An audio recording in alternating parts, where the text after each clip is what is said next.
சட்டவிரோத பண பரிமாற்ற வழக்கில் முன்னாள் அமைச்சர் செந்தில் பாலாஜி கடந்த ஆண்டு ஜூன் மாதம் அமலாக்கத்துறையால் கைது செய்யப்பட்டுள்ளார். கடந்த ஓராண்டுக்கும் மேலாக சிறையில் இருக்கும் செந்தில் பாலாஜியின் ஜாமீன் மனு தொடர்ந்து தள்ளுபடி செய்யப்பட்டு வரும் நிலையில் போக்குவரத்து துறையில் வேலை வாங்கி தருவதாக கூறி பணத்தை பெற்று மோசடி செய்த விவகாரத்தில் பாதிக்கப்பட்ட ஆரணியை சேர்ந்த பாலாஜி என்பவர் செந்தில் பாலாஜிக்கு எதிரான முறைகேடு வழக்கை ஓராண்டுக்குள் நிறைவு செய்ய வேண்டும் என்றும் ஊழல் வழக்குகளை விசாரிப்பதில் அரசு செய்யும் தாமதம் குறித்து சிறப்பு புலனாய்வு குழு விசாரிக்க வேண்டும் என்றும் உச்சநீதிமன்றத்தில் முறையிட்டார். இந்த வழக்கை விசாரித்த சுப்ரீம் கோர்ட், அரசியல்வாதிகள் தொடர்புடைய அனைத்து வழக்குகளுமே சிக்கல் நிறைந்ததாக தான் இருக்கிறது. அனைத்துக்கும் சிறப்பு வக்கீலை நியமித்து விசாரணை நடத்துவது இயலாத காரியம்.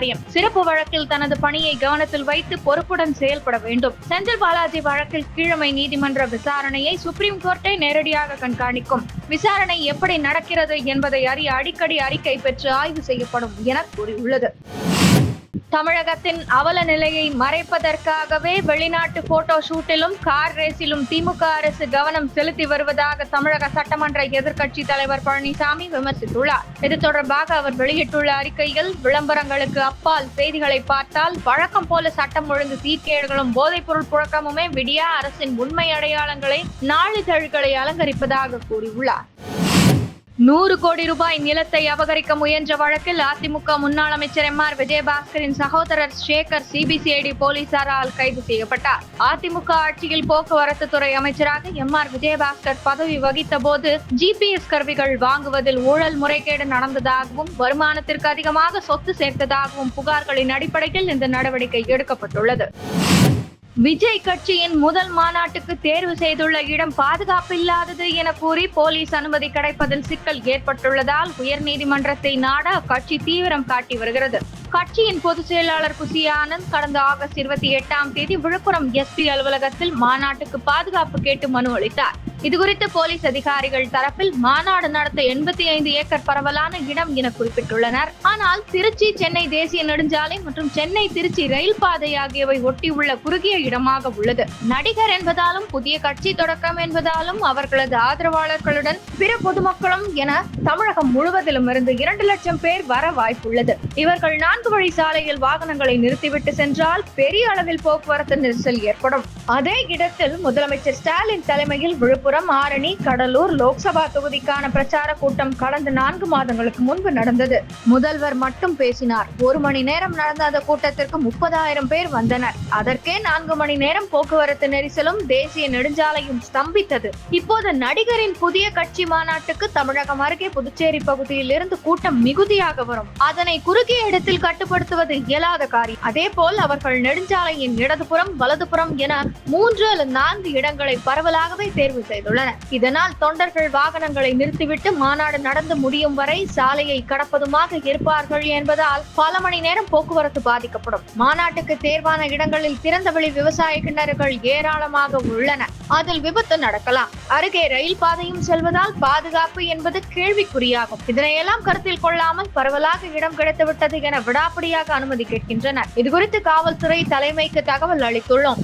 அரசு தரப்பும் காவல் உயரதிகாரிகளும் தான் முடிவு செய்வார்கள் என போலீஸ் தரப்பில் தெரிவித்துள்ளதாக செய்திகள் வெளியாகியுள்ளன. இந்நிலையில் அனுமதி மறுத்தாலும் உயர்நீதிமன்றத்தை நாடி அனுமதி பெற்று பிரம்மாண்டமாய் கட்சி மாநாட்டை நடத்த தாவேக சார்பில் தீவிர முயற்சிகள் மேற்கொள்ளப்பட்டு வருகின்றன.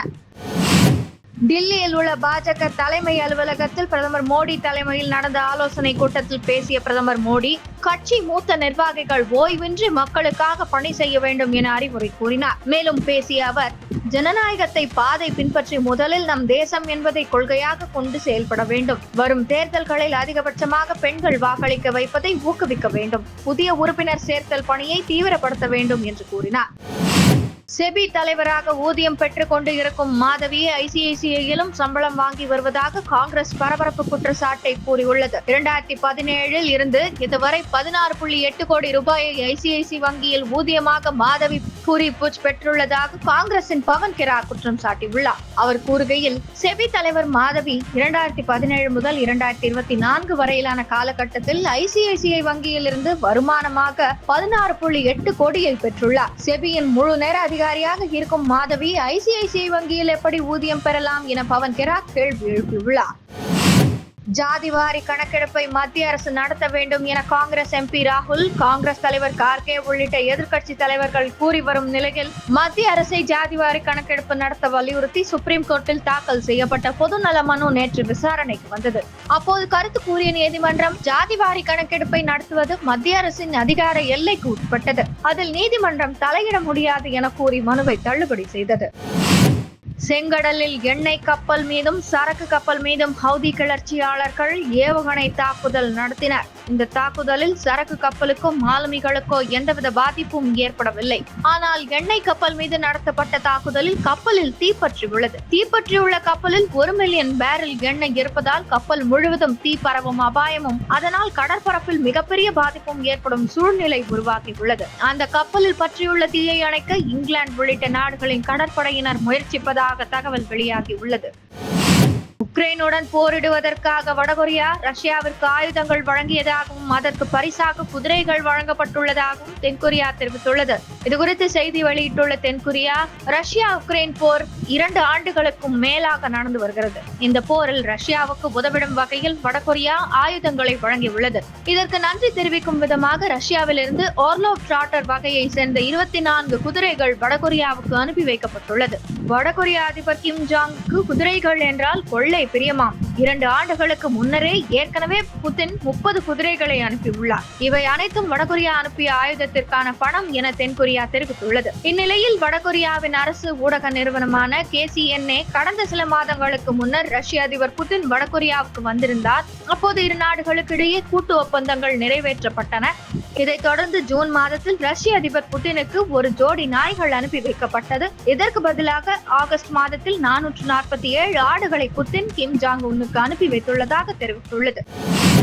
மாற்றுத்திறனாளிகளுக்கான 17வது பாரா ஒலிம்பிக் போட்டி பிரான்ஸ் தலைநகர் பாரிஸில் நடந்து வருகிறது. இந்த தொடரில் பேட்மிண்டன் விளையாட்டில் ஆண்கள் ஒற்றையர் SL3 பிரிவின் இறுதி ஆட்டத்தில் இந்தியாவின் நிதேஷ்குமார் பிரிட்டனின் டேனியல் பெத்தலை எதிர்கொண்டார்.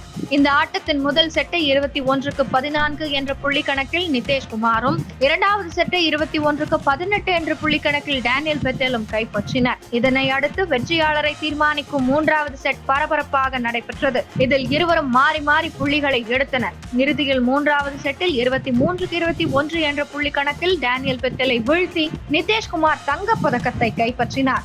தோல்வி கண்ட டேனியல் பெத்தல் வெள்ளிப்பதக்கம் வென்றார். இதன் மூலம் இந்தியாவின் பதக்க எண்ணிக்கை 9ஆக உயர்ந்தது. இந்தியா இதுவரை 2 தங்கம், 3 வெள்ளி, 4 வெண்கலம் பெற்றுள்ளது.